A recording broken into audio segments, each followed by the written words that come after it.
Last class में जो मैंने टॉपिक स्टार्ट किया था दैट वाज पैटर्न मैचिंग। बहुत तरीके के ऑपरेटर्स की लिस्ट मैंने आपको बताई थी। अगर हमें सेलेक्ट के साथ में अलग अलग तरीके की कंडीशंस अप्लाई करनी है तो जिसमें से हम लोगों ने कंपैरिजन ऑपरेटर्स, इन, बिटवीन और लाइक से रिलेटेड वर्किंग इम्प्लीमेंट कवर कर लिया था। उसके बाद यहाँ पे नेक्स्ट हमारे पास में पैटर्न मैचिंग के लिए जो एक और ऑप्शन अवेलेबल है वो कहलाता है regular expression. Again regular expression में भी हमारे पास में अलग अलग तरीके के पैटर्न्स फॉर्म किए जा सकते हैं जिसके लिए हम लोग अलग अलग सिंबल्स को काम में लेते हैं। तो यहाँ पे आई होप सबको टेबल विजिबल हो रही है रेगुलर एक्सप्रेशन वाली। ऑलराइट, देखिए इस टेबल के अंदर मैंने बहुत सारे एग्जांपल्स लिखे हैं, बहुत तरीके के पैटर्न जो हैं वो हम फॉर्म कर सकते हैं। तो मैं एक एक करके पहले ये एक्सप्लेन कर रही हूँ, then we'll move to the actual query part. ठीक है, जैसे कि मैंने आपको लास्ट क्लास में लाइव में बताया था, मुझे उन सारे स्टूडेंट्स के नेम के बारे में पता लगाना है जिनका नाम ए से स्टार्ट हो रहा है, जिनका फोर्थ कैरेक्टर ए है, जिनके लास्ट के अंदर एस आ रहा है एज अ कैरेक्टर।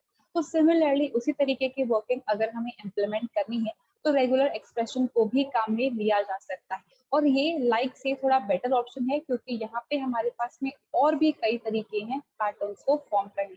सबसे पहला जो हमारे पास में सिंबल आ रहा है वो कहलाता है कैरेट सिंबल। बेसिकली किसी भी बिगिनिंग ऑफ द डेटा को अगर हमें चेक करना है, लाइक जिसका भी नाम आर से स्टार्ट हो रहा है या जिसके भी नेम के अंदर first to characters R A आ रहे हैं, अगर मुझे वो पता लगाना है, उन सब की लिस्ट मुझे चाहिए, तो मैं सिंपली यहाँ पे कैरेक्टर्स लिख सकती हूँ और कैरेक्टर्स से पहले आ जाता है मेरे पास पे कैरेट सिंबल। तो यहाँ पे जितने भी एम्प्लॉय के नेम्स है या जितने भी स्टूडेंट के नेम्स है, first to characters R A है कंटिन्यूस, वो सारे नेम्स हमारे पास में एज अ लिस्ट डिस्प्ले हो जाएंगे। सिमिलरली अगर मुझे एंड ऑफ द स्ट्रिंग को चेक करना है तो उसके लिए यहाँ पे काम में लिया जाता है डॉलर सिंबल। तो अगर मुझे चेक करना है कि किसी के नेम के लास्ट में ए आ रहा है, किसी के नाम के लिस्ट में आर आ रहा है, तो सिंपली यहाँ पे हमें कैरेक्टर लिख देना है और एंड में आ जाएगा डॉलर का सिंबल। अब मैंने यहाँ पे लिखा है ई एक्स, तो जिसके भी नेम में ई एक्स बिल्कुल एंड में आ रहा होगा वो सारे नेम्स हमारे पास में लिस्ट के तौर पे अवेलेबल हो जाएंगे। नेक्स्ट यहाँ पे जो हमारे पास में कैरेक्टर है वो है एक single dot. Single dot represents a single character. जिस तरीके से अंडरस्कोर एक कैरेक्टर के लिए था, सिमिलरली यहाँ पर भी जो डॉट है वो एक सिंगल कैरेक्टर को रिप्रेजेंट करती है। नेक्स्ट हमारे पास में है स्क्वायर ब्रैकेट्स का कंसेप्ट। ठीक है, स्क्वायर ब्रैकेट के अंदर हम जितने भी कैरेक्टर्स यहाँ पे मेंशन करते हैं उनमें से कोई भी कैरेक्टर अगर हमारे नेम के अंदर आ रहा है, जैसे कि अगर मैं यहाँ पे राम की बात करती हूँ तो वहाँ पे आर भी प्रेजेंट है और एम भी प्रेजेंट है। अगर मैं यहाँ पे राज नेम की बात करती हूँ तो यहाँ पे एम और एस प्रेजेंट नहीं है पर आर तो प्रेजेंट है। तो ऐसे नेम जिनके अंदर आर आ रहा हो, एम आ रहा हो या एस आ रहा हो, चाहे बिगिनिंग में चाहे एंडिंग में या बीच में कहीं पे, मुझे सिर्फ इन तीन कैरेक्टर्स प्रेजेंट होने चाहिए उन सारे नेम्स को पता लगाना है। तो उसके लिए हम यहाँ पे स्क्वायर ब्रैकेट्स को काम में ले सकते हैं। अब यहाँ पे इस स्क्वायर ब्रैकेट के ही साथ में अगर मुझे कुछ और तरीके के रिस्ट्रिक्शंस लगाने हैं तो मैंने अभी तक जितने भी सिंबल्स बनाए हम उन सारे सिंबल्स को कंबाइन कर भी एक नया पैटर्न फॉर्म कर सकते हैं। फॉर एग्जाम्पल मैंने यहाँ पे दिया है स्क्वायर ब्रैकेट के अंदर RMS और उससे पहले मैंने दिया है कैरेट सिंबल। तो हमारे जो एम्प्लॉय टेबल है या स्टूडेंट टेबल है उसमें जो नेम का कॉलम है, अगर किसी भी स्टूडेंट का नाम R, M या फिर S से शुरू हो रहा होगा तो उन सब की लिस्ट हमारे पास में डिस्प्ले हो जाएगी। इन तीन कैरेक्टर्स हम यहाँ पे पास करते हैं, मल्टीपल चॉइस हमारे पास में अवेलेबल है, लेकिन कैरेट सिंबल इंडिकेट करता है बिगिनिंग ऑफ द स्ट्रिंग। तो आर, एम या फिर एस कहीं पे भी बिगिनिंग में आ रहा होगा तो वो सारी इंफॉर्मेशन हमारे पास में आ जाएगी। अब यहाँ पर मान लीजिए मुझे अगर रेंज फॉर्म करना है, जैसे कि मैंने आपको बिटवीन ऑपरेटर बताया, वो सारे नेम्स जिन ए से के तक के बीच में जो फॉल कर रहे हैं, तो बिटवीन ए एंड के कुछ इस तरीके से हमने पैटर्न फॉर्म किया था, एक रेंज फॉर्म करी थी। तो सिमिलरली अगर मुझे रेंज फॉर्म करना है तो यहाँ पे हम रेगुलर एक्सप्रेशन के थ्रू इम्प्लीमेंट कर सकते हैं। तो यहाँ पे सिंपली हमें करना क्या है, हमें यहाँ पर स्क्वायर ब्रैकेट के अंदर एक स्टार्टिंग वैल्यू, एक हाइफन और फिर एक एंडिंग वैल्यू मेंशन कर देनी। तो मैंने यहाँ पे लिखा है स्क्वायर ब्रैकेट ए हाइफन एच। तो यहाँ पे जितने भी स्टूडेंट्स है उनका अगर फर्स्ट कैरेक्टर ए या फिर एच है तो ए से लेके एच तक के जितने भी कैरेक्टर्स होते हैं उन सारे कैरेक्टर से स्टार्ट होता हुआ अगर कोई नेम होगा तो वो मेरे पास में डिस्प्ले हो जाएगा। अब ये तो हुआ रेंज वाली बात। अब इस रेंज के बाद मैंने यहाँ पर एक और कैरेक्टर लिखा है दैट इज ए। तो अब यहाँ पे इस ए से लेके एच तक के बीच में तो फर्स्ट कैरेक्टर है और सेकंड कैरेक्टर है ए। तो किसी का भी नाम अगर सपोज हीना है तो एच तो स्टार्ट हो रहा है, रेंज में फॉल कर रहा है, लेकिन सेकंड कैरेक्टर ए नहीं है, ई है, तो वो हमारी लिस्ट के अंदर नहीं आएगा। किसी का नाम सपोज अगर आस्था है तो AASTH स्पेलिंग है, तो यहाँ पे ए से स्टार्ट भी हो रहा है और सेकंड कैरेक्टर ए भी। तो अगर हमें कुछ इस तरीके का पैटर्न फॉर्म करना है जहाँ पे रेंज भी हमें स्पेसिफाई करनी है और सेकंड और थर्ड कैरेक्टर भी हमें स्पेसिफाई करना है, तो लाइक से बेटर ऑप्शन हमारे पास में रेगुलर एक्सप्रेशन का है। अब सिमिलरली अगर मुझे यहाँ पे मल्टीपल नेम्स को एक साथ सर्च करना है तो लाइक के अंदर तो क्या होता था, where ename like this और ई नेम लाइक दैट और ename like, multiple times like operator को लिखना पड़ता है। लेकिन यहाँ पर हमारे पास में 5 सिंबल अवेलेबल है, मल्टीपल पैटर्न्स को एक साथ मेंशन कर लिया। जिस तरीके से और के लिए हम लोग 5 सिंबल को काम में लेते थे, सिमिलर कंसेप्ट यहाँ पे भी। तो जितनी भी वैल्यूज को मैच करवाना है बस 5 सिंबल से सेपरेट करवा के हम उन्हें मेंशन कर सकते हैं। तो मैंने यहाँ पे लिखा है Tom, then 5 symbol, then Dick, then 5 symbol and then Harry. तो किसी का भी नेम अगर इन तीनों से मैच कर रहा होगा तो वो हमारी स्क्रीन पर डिस्प्ले हो जाएगा एज आउट। अब सिमिलरली ये तो मैंने डायरेक्ट नेम मेंशन कर दिए, अगर मुझे पैटर्न फॉर्म करना है, फॉर एग्जांपल मैंने यहाँ पे लिख दिया है पुअर, फिर मैंने लिखा है 5 सिंबल और फिर उसके बाद मैंने लिखा है मैन एंड डॉलर। तो यहाँ पे पुअर ये कह रहा है कि किसी के भी नाम में अगर पुअर आ रहा है, अब मैंने यहाँ पे ना बिगनिंग बताई है ना एंडिंग बताई है, तो कहीं पे भी पुअर आ रहा होगा। फॉर एग्जाम्पल किसी का सरनेम अगर कपूर या फिर किसी का नाम अगर पूर्णिमा है तो वो हमारे पास में एज आउटपुट आ जाएंगे। अब और के साथ में मैंने लिखा है man and dollar symbol. Dollar symbol indicate the end of the string. तो किसी के भी नाम में MAN अगर एंड में आ रहा है, जैसे नमन होता है या अमन होता है या रमन होता है, तो वो नेम्स हमारे पास में एज आउटपुट आ जाएंगे।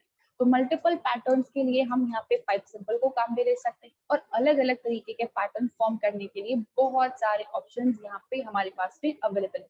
अगेन जैसे जैसे हम लोग क्वेरीज कवर करेंगे आपको समझ में आ जाएगा कि ये कैसे काम कर रहा है।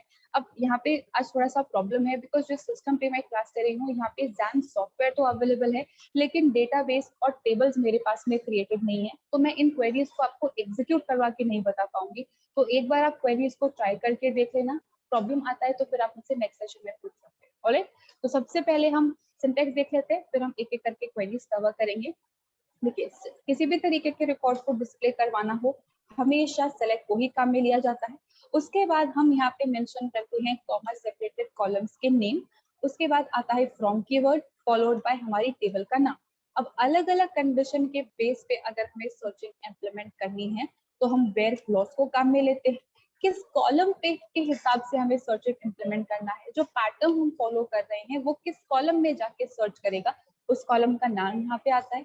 उसके बाद आता है regexp that stands for regular expression और उसके बाद कोट्स के अंदर हमें यहाँ पे एक पैटर्न मेंशन करना होता है। फॉर एग्जांपल सबसे पहली जो मैंने यहाँ पे क्वेरी लिखी है that is select asterisk from student where name regexp और सिंगल कोट्स के अंदर मैंने लिखा है कैरेट एंड ए। तो स्टूडेंट टेबल के अंदर नेम कॉलम के अंदर अगर किसी का भी नाम ए से स्टार्ट हो रहा होगा तो वो सारे नेम्स हमारे स्क्रीन पर डिस्प्ले हो जाएंगे। Caret indicates the beginning of the string. Same goes for the next query. Select asterisk from student where name reg s और मैंने यहाँ पे लिखा है $8। अब डॉलर इंडिकेट करता है एंड ऑफ द स्ट्रिंग, तो किसी का भी नाम में अगर ए कैरेक्टर बिल्कुल लास्ट में प्रेजेंट होगा तो वो सारे नेम्स हमारे पास में एज आउटपुट आ जाएंगे। नेक्स्ट मैंने यहाँ पे लिखा है select asterisk from student where name reg exp and A. तो कहीं पे भी अगर ए प्रेजेंट है तो वो सारे स्टूडेंट्स के नेम हमारे स्क्रीन पर डिस्प्ले हो जाए। नेक्स्ट क्वेरी है select asterisk from student where name reg exp and A R. तो कहीं पे भी कंटिन्यूसली अगर ए और आर कहीं पे भी किसी भी नेम में अगर आ रहा है तो वो सारे नेम्स हमारे स्क्रीन पर आ जाएंगे। देखिए ए और आर कहीं पे भी प्रेजेंट हो ऐसा नहीं, कंटिन्यूस इकट्ठा दोनों प्रेजेंट होने चाहिए वन आफ्टर अनदर, सिर्फ वही नेम्स हमारी स्क्रीन पर आने वाले। So these were the very first 4 queries. किसी को भी इन 4 क्वेरीज के अंदर कुछ भी कंफ्यूजन है?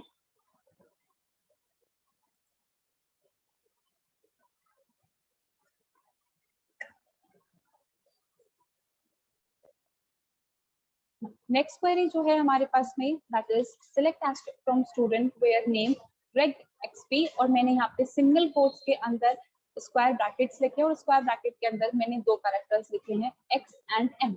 तो कहीं पे भी किसी भी नेम के अंदर अगर किसी भी पोजीशन पर x आ रहा होगा या फिर किसी भी पोजीशन पर m आ रहा होगा, चाहे बिगनिंग हो या एंड हो, in the middle of the name हो, तो वो सारे नेम्स जो x और m को किसी न किसी पोजीशन पे कंटेन कर रहे हैं, वो सारे नेम्स हमारे स्क्रीन पर डिस्प्ले हो जाएंगे। बेसिकली सारी डिटेल हमारे पास में डिस्प्ले हो जाएगी, क्योंकि मैंने यहाँ पे लिखा है सेलेक्ट एस्ट्रिक्ट। तो मल्टीपल कैरेक्टर्स को अगर हमें सर्च करना है तो हमें बार बार और ऑपरेटर लिखने की जरूरत नहीं है, जैसे कि हम लोग लाइक में लिखते थे, where ename like percent X percent और ename like percent M percent. तो यहाँ पे एक ही साथ बहुत सारे पैटर्न्स को हम एक ही साथ में मेंशन कर सकते हैं। So reg exp is a better option as compare to like operator. Now, the next part that we have is select asterisk from student where name reg xp, और मैंने यहाँ पे अब एक रेंज स्पेसिफाई करी है। स्क्वायर ब्रैकेट्स के अंदर मैंने लिखा है a हाइफन एंड z। तो हमारे पास में जितने भी नेम्स अवेलेबल है, अगर वो a से लेके z तक के कैरेक्टर्स को कंटेन कर रहे हैं, यानी कि कोई सा भी कैरेक्टर कहीं पे भी किसी भी पोजीशन पर फॉल हो रहा है, तो वो सारे नेम्स की इंफॉर्मेशन हमारी स्क्रीन पर डिस्प्ले हो जाएगी। अब जिस तरीके से मैंने यहाँ पे small a to z mention किया है, उसी तरीके से अगर आप चाहो तो कैपिटल A to Z और 0 to 9 की रेंज भी यहाँ पे मेंशन कर सकते हो। तो यहाँ पर अगर मुझे चेक करना है सपोजिटली पासवर्ड, पासवर्ड के अंदर हमारे पास में सिचुएशन होती है कि अपर केस होना चाहिए, लोअर केस होना चाहिए, हमारे पास में डिजिट्स भी होने चाहिए। तो मुझे तीनों को यहाँ पे अगर मेंशन करना है तो मैं स्क्वायर ब्रैकेट के अंदर यहाँ पे मेंशन कर सकती हूँ सारी चीजें रेग एक्सपी के साथ में, small a to z, capital A to Z और 0 to 9। अगर सारी चीजें प्रेजेंट है तो ठीक है, अगर नहीं प्रेजेंट है तो हम एरर मैसेज दे देंगे the password is not correct. तो कुछ इस तरीके से रेंजेस भी यहाँ पे स्पेसिफाई की जा सकती है। अब यहाँ पर जो मैंने रेंज स्पेसिफाई करी है उसमें मैंने किसी भी तरीके का और सिंबल काम में नहीं लिया, मतलब अलग तरीके का सिंबल काम में नहीं लिया, सिर्फ रेंज स्पेसिफाई कर दी। अब मुझे यहाँ पे रेस्ट्रिक्शन लगाना है कि सिर्फ ए से लेके डी तक के जो नेम्स है, मुझे सिर्फ उसको यहाँ पर काम में लेना है, राइट? तो select asterisk from student where name reg xp caret followed by square bracket, जिसके अंदर मैंने लिखा है a hyphen d। तो अब यहाँ पे a से लेके d तक के जितने भी कैरेक्टर्स होते हैं, मतलब a b c and d, इन चारों कैरेक्टर्स से स्टार्ट होता हुआ अगर कोई भी नेम हमारे पास में अवेलेबल है तो उसकी इंफॉर्मेशन हमारी स्क्रीन पर डिस्प्ले हो जाएगी। पहले वाले के अंदर मैंने सिर्फ रेंज स्पेसिफाई करी थी, तो कहीं पर भी किसी भी पोजीशन पे प्रेजेंट होगा तो इन्फॉर्मेशन आ जाएगी। और इससे पहले वाले एग्जांपल में मैंने सिर्फ x और m लिखा था, तो जो नेम x को कंटेन कर रहे होंगे और जो नेम m को कंटेन कर रहे होंगे, सिर्फ वही नेम हमारे पास में आएंगे। और यहाँ पे a से z तक के जितनी भी इंफॉर्मेशन है, जितने भी कैरेक्टर्स कंटेन हो रहे हैं, वो सारी इंफॉर्मेशन। और यहाँ पे a से d तक की, लेकिन कहाँ पर, सिर्फ बिगनिंग ऑफ द पोजिशन। तो कुछ इस तरीके से हम अलग अलग तरीके की रेंजेस, अलग अलग तरीके के कैरेक्टर्स काम में ले सकते हैं अलग अलग टाइप के पैटर्न फॉर्म करने के लिए। अब इस 5th, 6th और 7th क्वेरी के अंदर किसी को कुछ भी कंफ्यूजन?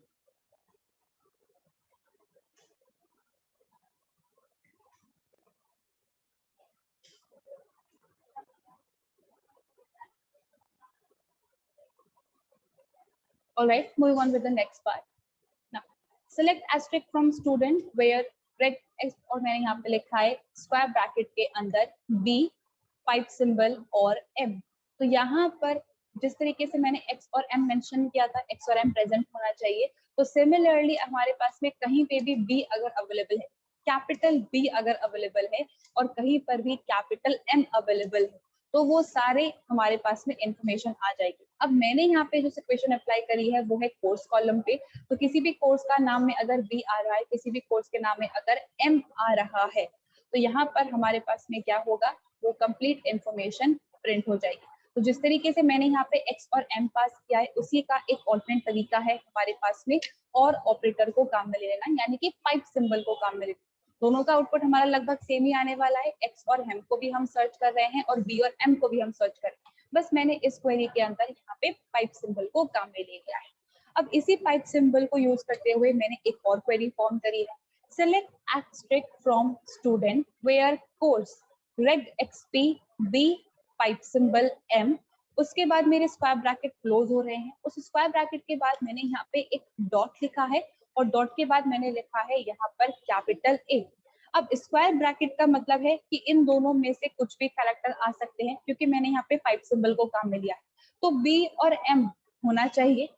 उसके बाद एक डॉट है, डॉट का मतलब ये है कि एक सिंगल कैरेक्टर, अब वो सिंगल कैरेक्टर कुछ भी हो सकता है, doesn't matter, X Y Z ABCD कुछ भी हो सकता है। उसके बाद मैंने यहाँ पे लिखा है कैपिटल ए, तो बी फिर कोई सा भी एक कैरेक्टर और उसके बाद ए। अगर कुछ इस तरीके का सीक्वेंस हमारे कोर्स कॉलम के अंदर बन रहा है, for example BCA, be present है, ए भी प्रेजेंट है और बीच में कोई सा एक कैरेक्टर भी प्रेजेंट, कुछ इस तरीके के जो फॉर्मेशन होंगे हमारे, वो भी हम कर सकते हैं यूजिंग वेरियस सिंबल्स। तो BCA या उससे मिलता जुलता हमारे पास में कोई भी course, like for example MCA हमारे पास में अगेन M है, बीच में कोई दूसरा कैरेक्टर है और फिर A, तो हम डॉट से स्पेसिफाई कर सकते हैं कि कौन से कैरेक्टर्स हमें लिखने हैं। डायरेक्टली अगर कुछ कैरेक्टर लिखना है तो वो कैरेक्टर भी हम लिख सकते हैं।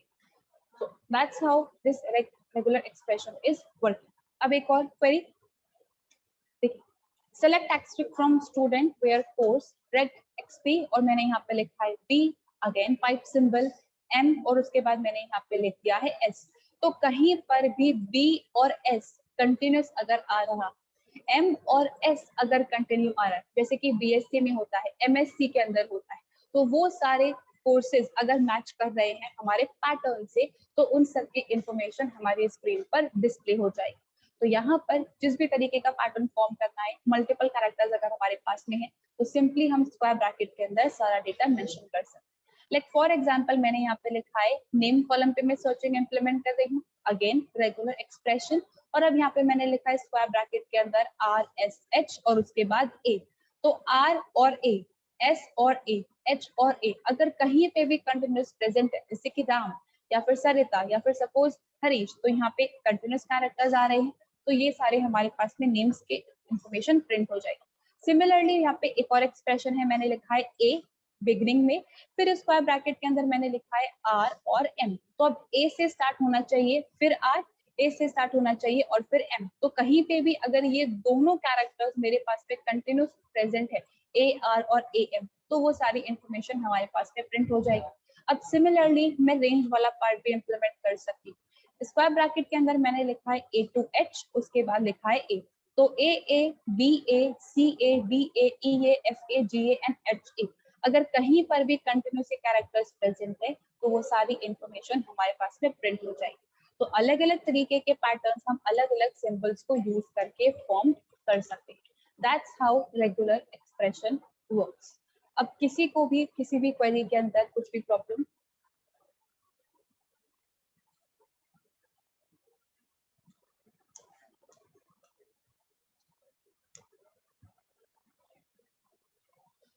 सबको क्लियर ये वाला पार्ट?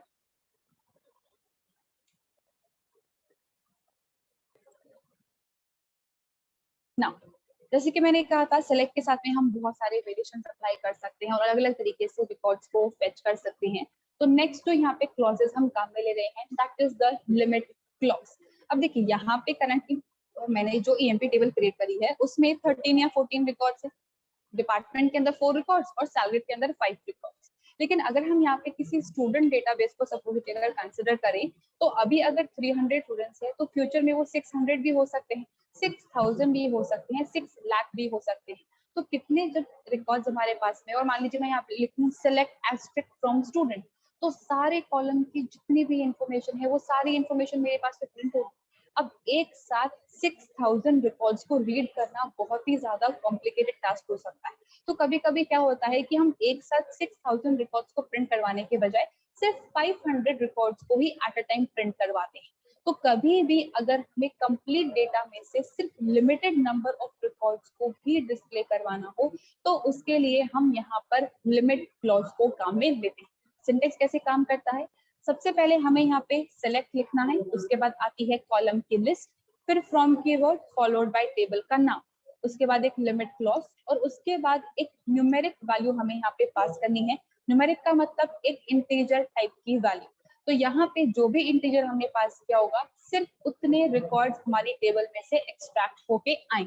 अब जैसे कि मैंने यहाँ पे लिखा है सिलेक्ट एस्ट्रिक्ट फ्रॉम EMP लिमिट 3। अब मेरी EMP टेबल के अंदर टोटल 13 रिकॉर्ड्स है। 3 का मतलब क्या है?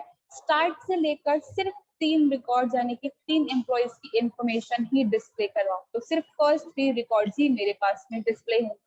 अब यहाँ पर अगर हम चाहें तो इस लिमिट के साथ में किसी कंडीशन को भी काम में ले सकते हैं। Select name from EMP where hire date is greater than 1 January 1989 and limit मैंने यहाँ पे लिखी है 1। तो ऐसे एम्प्लॉयज जिन्होंने 1 जनवरी 1989 के बाद ज्वाइन किया है, मुझे उन सबके नेम्स को डिस्प्ले करवाना है। ठीक है, ये मेरी एक्चुअल क्वेरी है। अब यहाँ पर हो सकता है बहुत सारे एम्प्लॉयज हो जिन्होंने 1989 के बाद ज्वाइन किया, तो मैंने यहाँ पे लिख दिया लिमिट एंड 1। तो सिर्फ एक रिकॉर्ड ही मेरे पास में डिस्प्ले होगा, the very first record depending upon the मेरी कंडीशन। तो एक स्पेसिफिक नंबर ऑफ रिकॉर्ड्स को अगर हमें डिस्प्ले करवाना है तो हम यहाँ पे लिमिट क्लॉज को काम में ले सकते हैं। अब again back to the student database, यहाँ पे 6000 रिकॉर्ड्स है, मैंने यहाँ पे लिख दिया लिमिट के साथ में 500, तो फर्स्ट 500 रिकॉर्ड डिस्प्ले हो गए।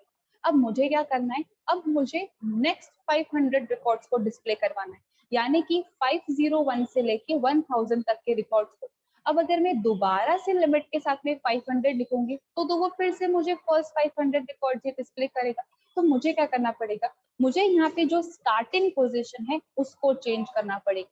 तो यहाँ पर जो हम स्टार्टिंग पोजीशन मेंशन करते हैं वो कहलाता है हमारा ऑफसेट। मतलब क्या है मेरा, हम क्वेरी से समझते हैं। देखिए मैंने लिखा है select asterisk from EMP limit 1,4।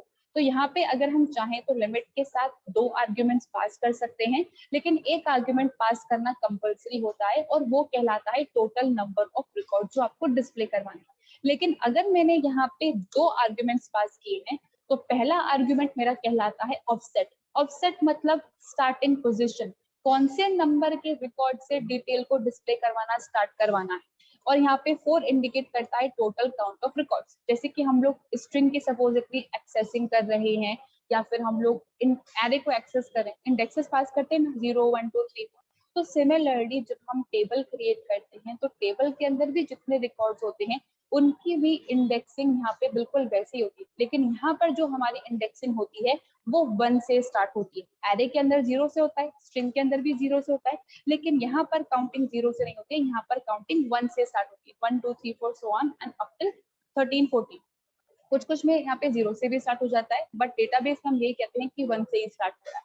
अब यहाँ पर मैंने लिखा है 1,4। तो फर्स्ट रिकॉर्ड से लेके 4 रिकॉर्ड्स मेरे पास में एज अ आउटपुट आने वाले हैं।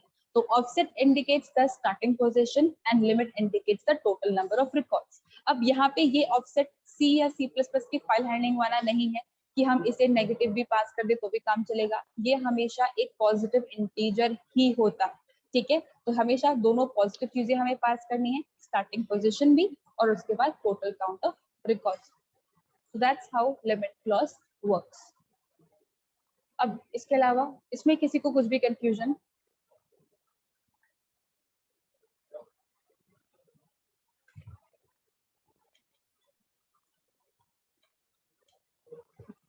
The next part is order by clause.